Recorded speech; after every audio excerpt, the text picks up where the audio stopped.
Hello everyone, welcome to the Captain's video blog. We are Tuesday, August the 16th, I think. Yeah, might be that. 2016. And I went to see Suicide Squad. It wasn't good. Jesus Christ. I mean, it felt... How could I say that? Uneven. On one side, it was a very edgy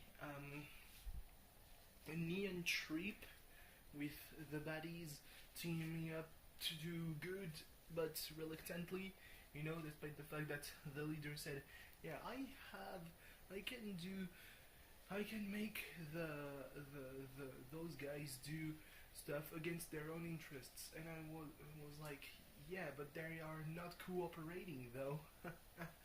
Well, not really, but still. And on the other hand, it tried to be a superhero movie, which is obviously not going to work when you have, you know, characters like Harley Quinn and Deadshot, and you know, I'm just saying those two because they probably are the two that stood out the most, with Colonel Flag and the Joker, who was to me too present, despite the fact that he literally was there for like maybe 8 minutes on screen, but his presence looked like it was the force driving the movie more than the big bad, the bigger bad, I would say. But yeah, let's not talk too much about that. Speaking about Suicide Squad, yesterday on Raw, apparently Heath Slater isn't watching the product, because if he had watched last week's SmackDown, he would have seen that after his Suicide Squad rant, tirade, he actually was going to be proposed a SmackDown contract. Oh well, yeah. So he went on Raw and was like, yeah, I have to face Brock Lesnar if I want to have a contract. And he got destroyed by Brock Lesnar.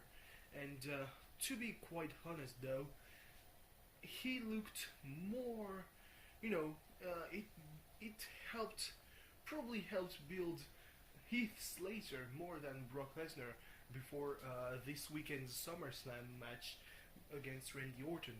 I want to be completely honest, like, okay, sure, you're making Paul Heyman say that Brock Lesnar really doesn't give a damn about Randy Orton and that he doesn't believe Randy Orton to be a threat and all that, but still, you've made a better job at building Heath Slater's character rather than Brock Lesnar. So yeah, well, I wanted to talk a bit about my parents' wedding anyway, because you know, it just hit me that, yeah, it was really cringy. Maybe it probably stems from the fact that apparently the more fun people had was in, you know, when they were drunk, and that I only like kinda sipped a little drink of champagne rosé, I think, and yeah, I mean, I spent the whole night drinking water, Coca-Cola and iced tea, because I mean, that's not really something that I stand for or anything. It's just that alcohol, I just don't think it does it for me. Maybe it's got a link, you know, with my weight, that allows my body to receive larger amounts of alcohol and not be that you know, that bad. Oh god, I should have eaten probably earlier. Anyway, so yeah, my parents had the good idea, after all, to have me sit with my friend, one of my friends, who is a friend of 20 years at this point, and the son of good friends of my parents. Problem being that, yeah, we were on the far side of the dining room. So yeah, it wasn't really fun. Uh, but yeah. Before speaking about Raw, one last thought about the G1 Climax final. Hiroki Goto still doesn't win, and as a member of Chaos, that's still, I think, a heel faction, I don't know how it's gonna fly. I mean, sure, Kazuchika Okada is not going to say, yeah, you're out because you can't win and all of that, because if he had to do that, probably would have been better to fire him after not winning a single match, a single championship match in eight tries. You know, he's 8-0, well 0-8 for championship opportunities. So yeah, but yeah, that's going to stand. It's going to be a very strange dynamic in Chaos. I mean, not that it the current dynamic was really strong, you know, with pretty much Chaos becoming Okada's super squad of you know, super defense squad. So yeah, now let's talk about Raw. So it opened with Seth Rollins saying that the Demon King Finn Balor wouldn't debut before SummerSlam, and I was like, yeah, sure, makes sense. But he tried to summon him, and I was like, no, please don't do that. It's Corpus Christi. It's Raw. Don't. I mean, you're going to save people $9.99, or even more if they still use the good old pay-per-view machine, whatever subscription service. I don't know. Just doesn't feel right. But yeah, do whatever. You know, during the day, just the only shadow you have is the one of the trees behind you. Just certainly will work. And that was kind of a red herring through the, I would say, first hour and a half, where he went through the locker room and the backstage area. At one point, meeting Neville, who said, yeah, I have faced the demon, and currently, as you are no match for him. And that was like, oh boy, shots fired and everything. That was pretty huge, to be quite honest. But yeah, I think Neville had a match. I don't remember against whom. Shit. I only remember that the crowd was pretty dead for most of it until the Red Arrow. Yeah, because I mean, Corpus Christi suddenly remembered. It was already maybe an hour and a half into the show, and they had been pretty active, responding pretty clearly to the action in the ring, and it was weird because they are usually pretty silent. I mean, I understand why the WWE always goes to cities like that, because you are going to feel the arena, but you're going to get a lot of passion out of them. So yeah. So later at night, Seth went out, and yeah, I was really sure that he was going to make Kane appear, and not, because he kept saying the Demon King and the Demon King and Demon King, but it could very well be misunderstood as Demon Kane, because he speaks pretty fast. So yeah, he called that the Demon King, and the Demon King came out, and I don't understand why they're doing that on Raw. But yeah,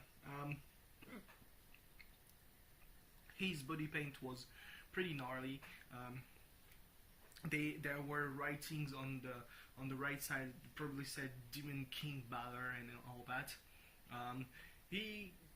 I wouldn't say that he kicked the shit out of Seth, but he made him back out of the ring, and Seth looked very much concerned at the top of the ramp, looking at Finn in the ring in his body paint, and was like, oh boy, what have I done? So yeah, Oh, I didn't speak about the opening segment. That was really something terrible to get through.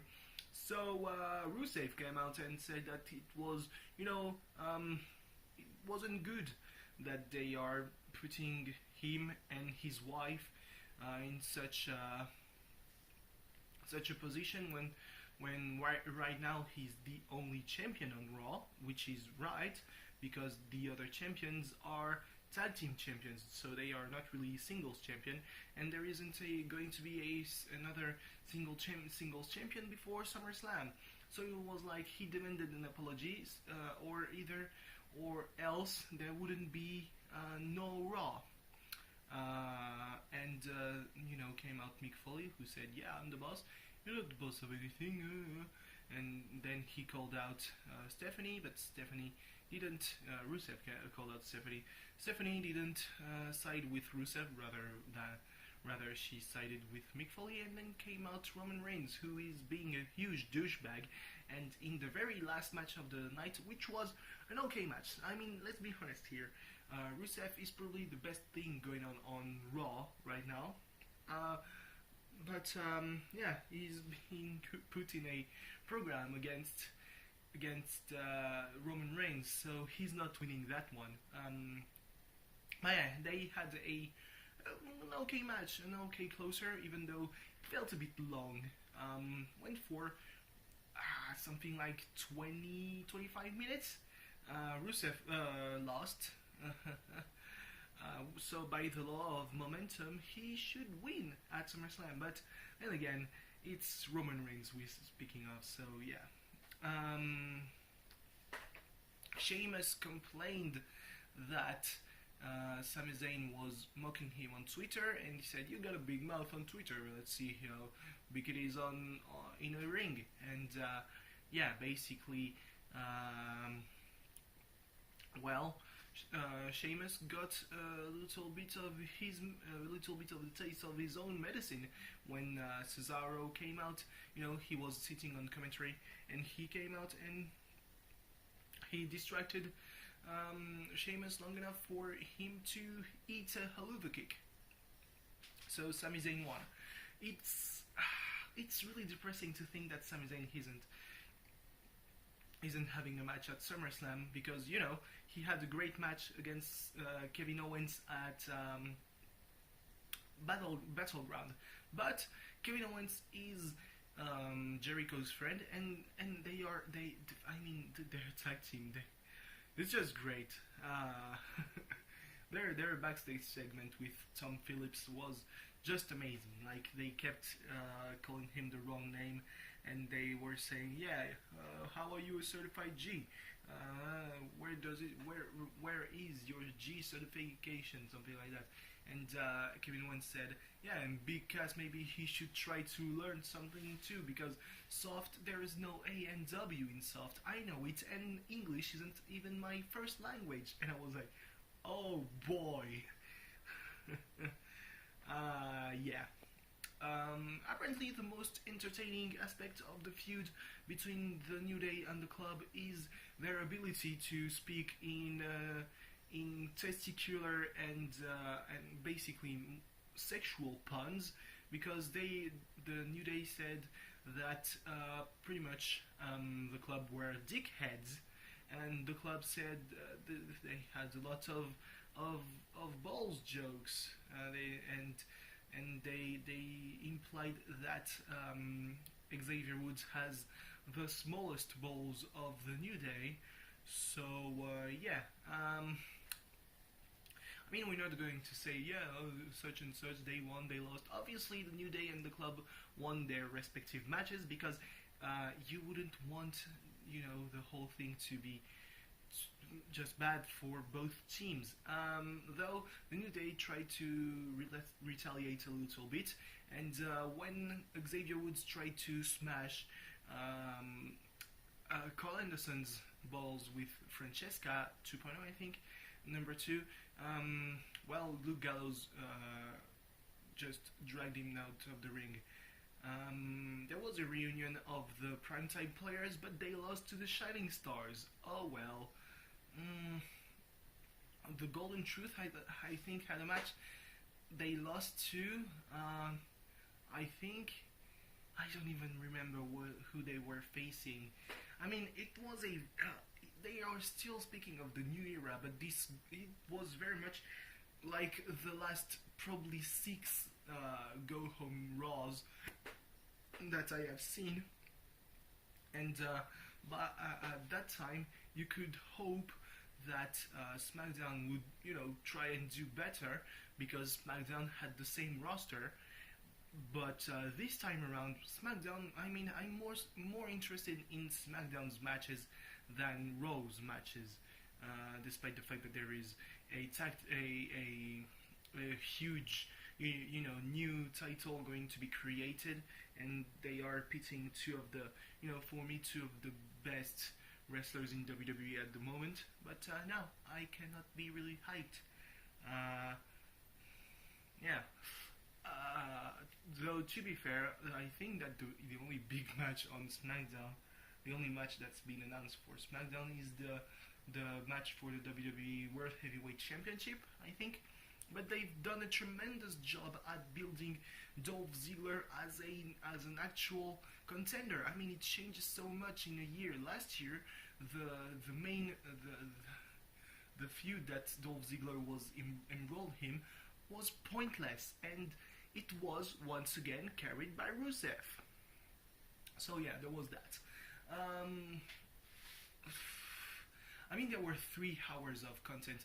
At one point, I just unplugged because it just felt like nothing was advancing. Nia Jax had a match and she won, and Corey Graves said, "Yeah, no, her opponent has got blue hair. What are you trying to get from her?" And I was like, "Shut the fuck up." I'm not saying that because at one point I had blue hair too, but come on now, it's just look at yourself, Graves. God damn it. So yeah. Wasn't the best Raw, wasn't the worst Raw. I mean, we've seen worse, but definitely didn't feel like new era stuff. I'm totally sure that I'm forgetting some stuff here and there, there weren't that many long segments. At one point, Dana Brooke and Charlotte felt like, there was a breaking up between them, and Charlotte won a match against Alicia Fox, and then she tried to make Sasha Banks come to her, and Sasha Banks came, and Dana Brooke had Charlotte's back, because obviously. What else? I just don't feel that inspired when watching Raw anymore. I mean, it's been pretty great for 2 weeks, and then just the. So yeah, it just feels so wrong. I feel like I'm forgetting so much stuff. Then again, am I really? Just not everything is relevant. Like, I'm still probably I'm probably forgetting some stuff, because at one point I was also watching the Olympics, and there was the pole vaulting event. Which is strange to call that event when it's very, not really entertainment.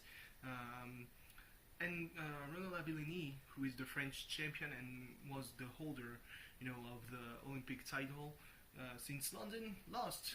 And well, I mean, he was in second place, and he complained about the crowd. And I mean, who wouldn't have? Brazil probably has one of the most bullshit parties and crowds, because he's Brazilian. I don't know anything about the sport. Let's root for him. No, come on, it doesn't work like that. I mean, I just don't want to believe that the 40,000 people in the Olympic Stadium were all, pole vaulting experts, athleticism aficionados, and everything. So yeah. But the French compared the crowd to a football crowd, and I felt a little bit offended, because I, as a football fan, just don't think that only football has that many shitty crowds. And then to not to soften the blow at all, France lost to Brazil in volleyball, which meant that France, that was pretty much walking on world volleyball. Well, they were out of the Olympic tournament after the group stage.